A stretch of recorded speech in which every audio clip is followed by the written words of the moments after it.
Lá pelo ano de 2005, eu trabalhava no Observatório de Astronomia, lá em Limeira, morava sozinho.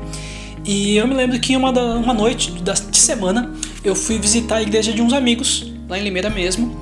E eu lembro que não tinha ninguém para cuidar do retroprojetor. Eles estavam usando o retroprojetor lá e eu lembro que eu fiquei ajudando eles lá nas transparências. Quem é mais antigo vai entender isso. Quem é mais jovem pede para alguém mais experiente te ensinar o que era um retroprojetor. E aí, no meio do culto, no meio do louvor até, a gente começou a ouvir um barulho na entrada da igreja, que era um jovem que parecia ser um morador de rua, e ele tava com aquela voz bem, como se tivesse, que tava bêbado, muito bêbado, e ele só falava isso: alguém ora por mim, alguém ora por mim.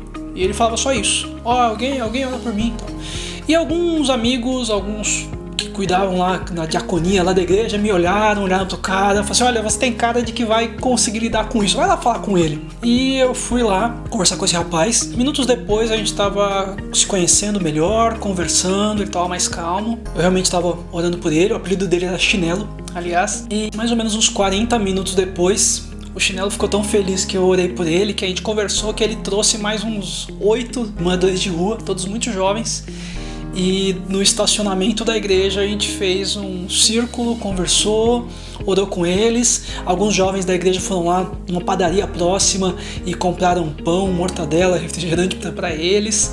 Acho que foi, aliás, o Bruno e o Gabriel que coordenaram isso rapidamente, o Thiago acho que também. Um abraço para eles. E nisso eu comecei a ver a necessidade de começar a ter mais relacionamento com esses moradores de rua. Então, semanalmente, eu arranjava algum jeito de encontrar eles onde eles estivessem e conversar com eles, me relacionar com eles. Porém, eu não tinha nenhuma experiência com moradores de rua. Eu tinha trabalhado já há um tempo com tribos urbanas, com punks, góticos, skinheads e várias outras tribos urbanas que tinham. Só que eu nunca tinha trabalhado com moradores de rua, eu não tinha nenhuma experiência. Então, o que eu fiz? Eu comecei a buscar conhecer missões que já trabalhavam com moradores de rua, missionários que já trabalhavam com moradores de rua. Eu conheci a Missão Sena, conheci o Projeto Toque, comecei a acompanhar e visitar junto ao Projeto Toque algumas regiões que eles trabalhavam lá no Centro Velho de São Paulo. Conheci um pessoal muito incrível lá, principalmente o Matheus e a Mari, um abraço. Eu comecei a ver o que eles faziam e levar lá pra Limeira. Em uma das vezes que eu tava conversando com os meninos de rua, eu tive um convite um pouco inusitado. Eles me chamavam de irmão da igreja. Ô, irmão da igreja, você quer visitar a gente?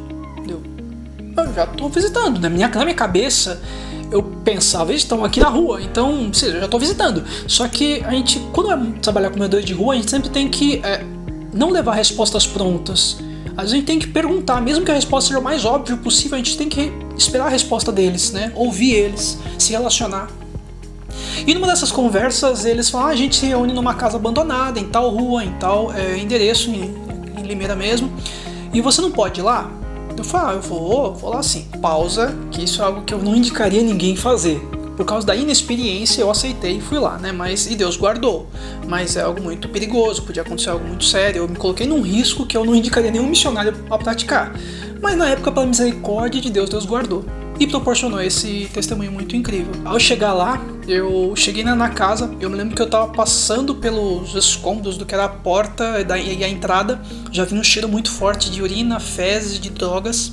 Eu tinha levado uma sacola com algumas garrafas de água, alguns copos que eles precisavam muito de água, pão, frios, algum refrigerante.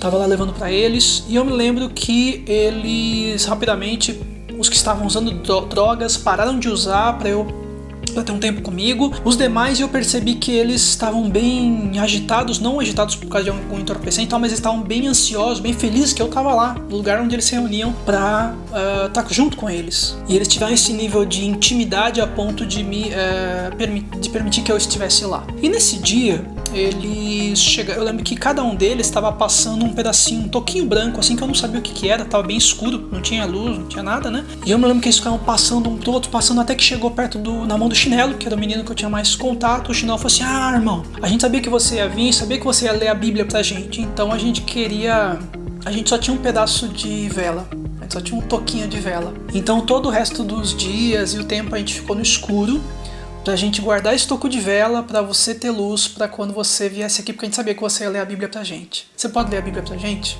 E foi algo muito impactante. Eu lá no meio de escombros, literalmente, com moradores de rua, pessoas que ninguém quer que estejam perto, pessoas não tão cheirosinhas quanto as que alguns querem só evangelizar, pessoas não tão bem vestidas. Eu estava sendo tão honrado e tão abençoado de terem guardado um pedacinho de vela para iluminar aquele ambiente e eu poder ler a Bíblia para eles, e eu pude ler a Bíblia para eles, pude orar com eles.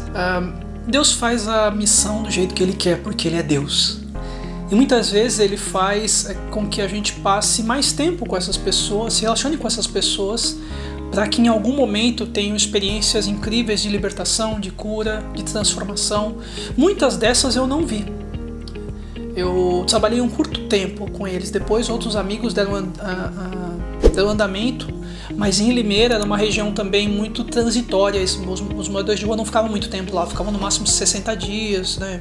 Então a gente não tinha tanto tempo com eles. Mas me marcou muito trabalhar com eles, o me relacionar com eles, o conversar com eles, o doar, não apenas doar o seu tempo, mas doar recursos, cuidar e ver que eles precisavam de muito mais do que um teto, do que empregos convencionais. Eles precisavam realmente de um propósito maior, que apenas pode ser encontrado por Jesus Cristo, sendo o único caminho de salvação e a gente poder se ligar de novo a Deus. Que esse testemunho e esse pequeno começo te impulsione, te incentive a pregar a palavra. Pregue a palavra onde você estiver, não tenha vergonha, não se envergonhe do Evangelho, e que você possa testemunhar e ver as transformações que Deus pode fazer, porque Ele o traz e Ele o faz. Que Deus te abençoe.